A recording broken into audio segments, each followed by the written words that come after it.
मागच्या वेळेला मोहनदादांनी या ठिकाणी निवडणूक लढवली आणि पक्ष त्यांचाच विचार करणं असं मला वाटतं. पराभव वाचवण्यासाठी ही निवडणुका होऊ शकणार नाही असं जे एक शंका मनात आहे. मी अजून पक्षात छोटा आहे, मला आमदार आहे, अजून दादांच्या वयात जायला मला 10 वर्ष बाकी आहे, त्यामुळे मी या विधानसभेत रमणार आहे. कितपत तथ्य त्या माहिती मला असं काय आदेश आलेलं नाही आहे.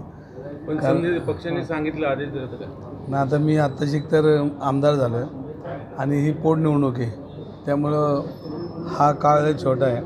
मागच्या वेळेला मोहनदादांनी या ठिकाणी निवडणूक लढवली आणि पक्ष त्यांचाच विचार करणं असं मला वाटतं आहे. कारण शेवटी वरिष्ठ ते आहेत आणि त्यांनी पूर्वीचा अनुभव बघितल्यानंतर 2 लोकसभा या पुणे शहरामध्ये लढवल्यात आणि त्यावेळेला त्यांनी जरी मोदी लाट होती तरी काँग्रेसची मतं आहे त्या ठिकाणी ठेवून त्यांनी निवडणूक पूर्वीची एक निवडणूक त्यांनी लढवली. तर काँग्रेस पक्षाची जी मतं आहेत ती ठेवून त्यांनी पुढं निवडणुका जे लढवल्यात आणि आता तर आपण बघितलं असेल तर वारं बदलत चाललं आहे आणि नरेंद्र मोदी आणि त्यांचे जे असलेले सर्व पक्षाचे लोक यांनी जी आश्वासनं दिलीत त्यांनी लोकांच्या तोंडाला पानं पुसलेली आहेत आणि असे अनेक शेतकऱ्यांच्या प्रश्नांपासून खाली बेरोजगारी प्रश्न आहेत आणि जनता आता कंटाळलेली आहे. त्यामुळं येणाऱ्या काळामध्ये काँग्रेसचा उमेदवार जो असेल आणि महाविकास आघाडी जो निर्णय घेईल तो उमेदवार आमचा लोकसभेत निवडून येईल याच्यामध्ये माझ्या मनात शंका नाही.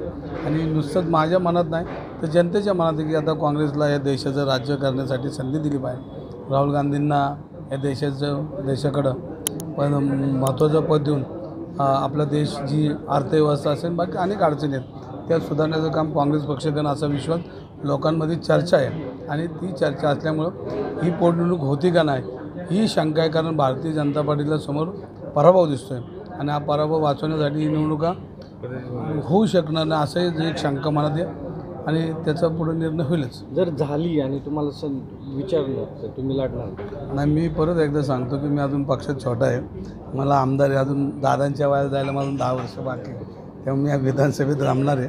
नंतर मग जेव्हा संधी पक्ष देईन त्यावेळेला आहेच की 65 नंतर आपण. मी आत्ता पहिल्या दिवसापासून नाही ना आत्ता बी इच्छुक नाही. मी काय संदर्भ आणि काय संदर्भात सगळी बैठक आहे? नाही, मेट्रोचं गेली 4-5 वर्ष काम चाललं आहे. ह्या भागात आता येणाऱ्या काळामध्ये गणेशोत्सव आहे आणि मंडईतल्या व्यापाऱ्यांचे बरेच प्रश्न आहेत. मेट्रोमुळं सगळे रस्ते बंद आहेत आणि ते रस्ते बंद असल्यामुळं सर्वसामान्य नागरिकांना या ठिकाणी येणं बी अवघड होतं आहे आणि जे गाळाधारक आहेत त्यांचे व्यवसायही होत नाही.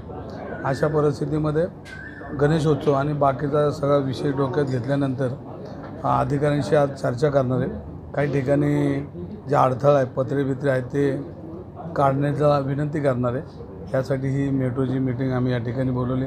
या मीटिंगला सर्व मंडळाचे अध्यक्ष बऱ्यापैकी आलेले आहेत आणि मोहनदादा आहेत, रुपालीताई आहेत, सर्व या भागातले सामाजिक कार्यकर्ते आले आणि त्यांना एक निवेदन देणार की गणपतीमध्ये ज्या त्यांच्या अडथळे आहेत जिथं आहेत मिरवणुकीला ते काढून मिरवणूक सुरळीत झाली पाहिजे ह्या विषयावर आजची मीटिंग बोलवली. लोकसभेत